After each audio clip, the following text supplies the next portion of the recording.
Ngorok itu sebenarnya terjadi ketika nafas menyempit, apapun sebabnya, ketika orangnya tidur. Nah, penyempitan jalan nafas bisa terjadi memang dari sononya jalan nafasnya itu kecil, misalnya area jaringan lunak di sekitar jalan nafas itu besar-besar gitu, atau area hidungnya memang kecil atau hidungnya tidak simetris gitu, atau rahangnya ini kecil. Kalau rahangnya kecil, otomatis jalan nafasnya kecil gitu. Yeah.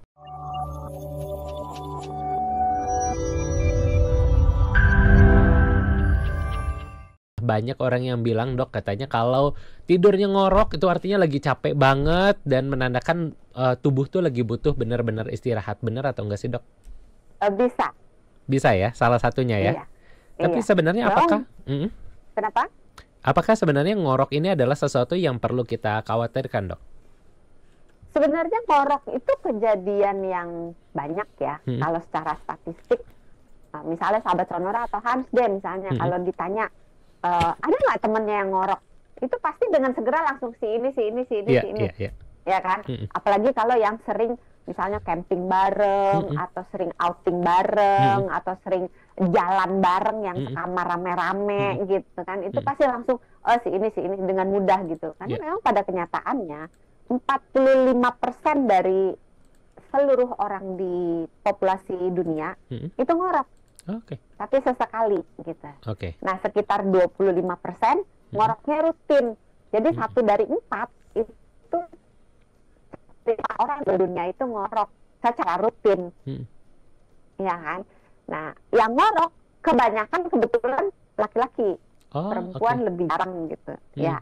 Jadi 2% perempuan yang ngoroknya rutin gitu.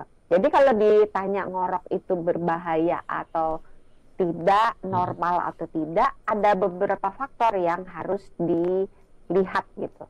Kalau ngoroknya cuma sesekali, pas misalnya Hans bilang tadi, lagi capek banget, misalnya udah kerjanya berat, udah kerja secara fisik berat, secara mental berat gitu, terus kurang tidur, biasanya malamnya itu akan ngorok gitu. Nah, yang sekali tidak disertai dengan henti napas, itu biasanya kita anggap sebagai masih normal, tidak ya, tapi masih bisa dianggap sebagai tidak berbahaya gitu. Ini kelihatannya menarik, dok. Ternyata cukup besar ya angkanya, 45% tadi ya? Iya, 45% dari populasi itu ngorok secara sesekali. Kalau rutin itu 25. Rutin itu 25, dan ternyata dari 45% itu ada juga wanita ya, walaupun skalanya lebih kecil ya, dok ya? Iya, cuma 20%, 40%-nya tuh pria. Jadi memang kaum pria lebih lebih berisik kalau tidur ya? Lebih berisik. Tapi itu ada sebabnya loh. Kenapa tuh, dok? Emang ngorok ini menjadi indikasi apa sebenarnya ketika kita tidur? Ngorok itu sebenarnya terjadi ketika nafas menyempit, apapun sebabnya, ketika orangnya tidur. Nah, penyempitan jalan nafas bisa terjadi memang dari sononya jalan nafasnya itu kecil, misalnya area jaringan lunak di sekitar jalan nafas itu besar-besar gitu, atau area hidungnya memang kecil atau hidungnya tidak simetris gitu, atau rahangnya ini kecil. Kalau rahangnya kecil, otomatis jalan nafasnya kecil gitu. Jadi memang dari sananya. Kalau yang kayak gini nggak bisa diapa-apain. Kalau dia ngorok, satu-satunya jalan harus menggunakan alat bantu yang dari dokter. Sulit dikendalikan dengan hanya perbaikan gaya hidup saja. Nah, terus bisa juga ini nih yang menyebabkan kenapa laki-laki lebih sering ngorok daripada perempuan. Laki-laki tuh punya kecenderungan kalau dia kayak atas. Kalau perempuan kan cenderung kalau numpuknya itu di bokong, di paha gitu. Kalau laki-laki cenderung di area perut dan area leher. Nah, kalau di area leher, maka lemak yang terjadi akibat kegemukan itu akan menekan jalan nafasnya. Nah, akibatnya jalan nafasnya akan makin kecil gitu. Itu kalau jalan nafasnya itu mengecilnya, menyempitnya karena sesuatu. Tapi bisa juga jalan nafas itu menyempit ketika otot-otot di sekitar jalan nafas, otot dan jaringan lunaknya itu saking rileksnya, dia jatuh ke belakang. Misalnya nih, kalau misalnya lagi party minum alkohol kan, nah itu bisa menyebabkan dia jatuh ke belakang. Atau misalnya orangnya itu tadi capek banget sehingga dia rileks sekali, tidurnya dalam banget, dia jatuh ke belakang gitu. Atau misalnya dia minum penenang, atau dia minum obat tidur, sehingga yang obat-obat yang membuat otot-otot menjadi sangat rileks, maka itu berpotensi jatuh ke belakang kalau dia tidurnya terlentang.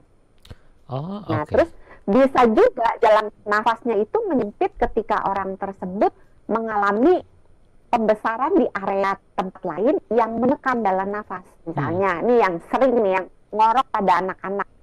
Punya ponakan nggak yang ngorok? Belum nemu lagi, Dok. Ya. Soalnya kalau saya nanya punya anak yang ngorok nggak, anak aja belum pasti punya. Nggak punya ya. Ada anak-anak tuh ya.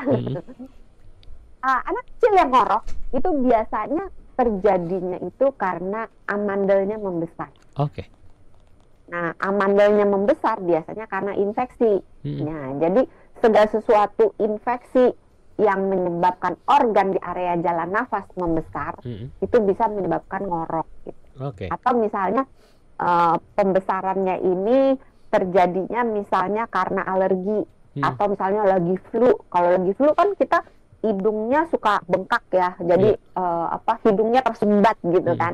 Nah, itu bisa penyumbatannya itu tidak hanya di area hidung, juga di area jalan nafas, sehingga membuat jalan nafasnya itu menyempit. Ketika jalan nafas menyempit, maka sama kayak kita niup fluid kan, kalau dia menyempit gitu kan bunyi kan. Iya, betul. Bersiul deh. Kita cuma kan nggak keluar suaranya, tapi kalau kita mengecilkan bibir kita, keluar suara bersiul kan. Nah, sama seperti itu, ketika jalan nafas menyempit, maka jalan nafas itu akan berbunyi ketika dilalui oleh udara gitu. Dok, panjang ini ya ceritanya ya. Panjang, tapi ini menjadi menarik, Dok. Kalau tadi salah satunya adalah karena penumpukan lemak.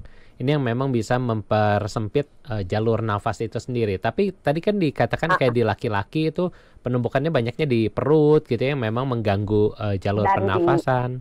Dan di mana, Dok? Dan di area leher. Dan di area leher. Nah, penumpukan lemak ini kan sebenarnya kita nggak bisa atur, Dok. Ketika kita makan, kamu numpuknya di paha aja deh. Kamu numpuknya di betis aja. Nah, itu sebenarnya bisa kita kontrol nggak sih, Dok? Iya, makanya jangan gemuk-gemuk. Makanya pengobatan lini pertama dari ngorok yang sesekali, yang nggak berbahaya, biasanya itu disuruh nurunin berat badan. Bisa jadi salah satu solusi ya.